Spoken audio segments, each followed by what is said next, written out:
From the National Newsroom of the Canadian Press, I'm Karen Rebo. Canada's premiers will spend a second day in Ottawa, where they'll meet with Prime Minister Mark Carney today as impending talks on renewing the Continental Trade Pact loom.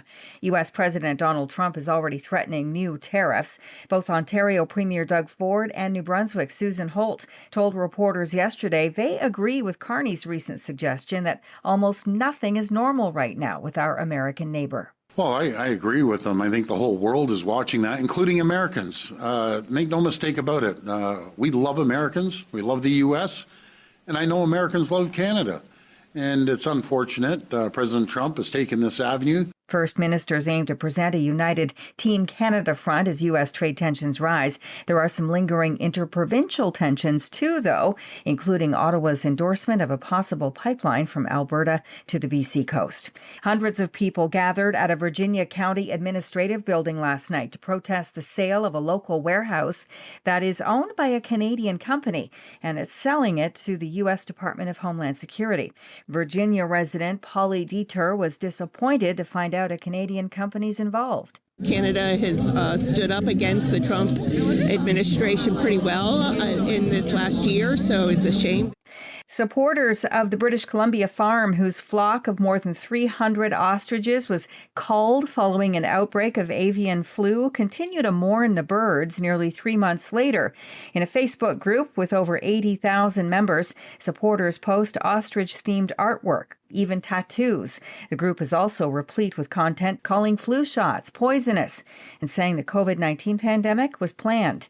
Timothy Caulfield, an expert in health-related misinformation at the University of Alberta, says the movement is an example of a phenomenon that took off during the pandemic. So your position on the ostrich farm, your position on ivermectin, your position on vaccines have become more about your ideological flag and your community than what the evidence says about the issues. Caulfield says the ostrich farm became a cause celeb for the right wing.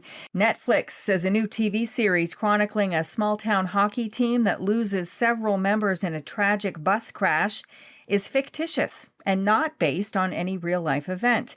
But some family members of Saskatchewan's Humboldt Broncos tragedy, including Michelle Straczynski, whose son Ryan was paralyzed from the chest down, are angry the Netflix series is going ahead. Frankly, I think it's sensationalizing our stories.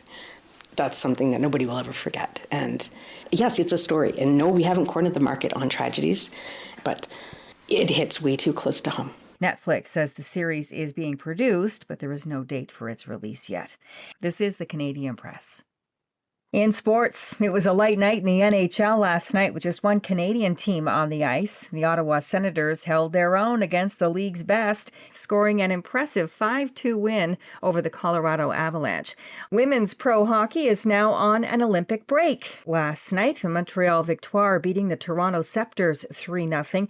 It was the Minnesota Frost 4-1 over the Vancouver Golden Eyes, and the Ottawa Charge got a 4-2 win over the Seattle Torrent. In the NBA, the Toronto Raptors saw their 4-game winning streak snapped, losing 119-92 to the New York Knicks. OG Anunoby had 26 points against his former team. And Patrick Reed is the second major champion to leave Saudi-funded Live Golf, with an eye on returning to the PGA Tour as early as September. His stunning decision comes the same week that 5-time major champion Brooks Koepka returns to the PGA Tour at Torrey Pines. From the Canadian Press, I'm Karen Rebo.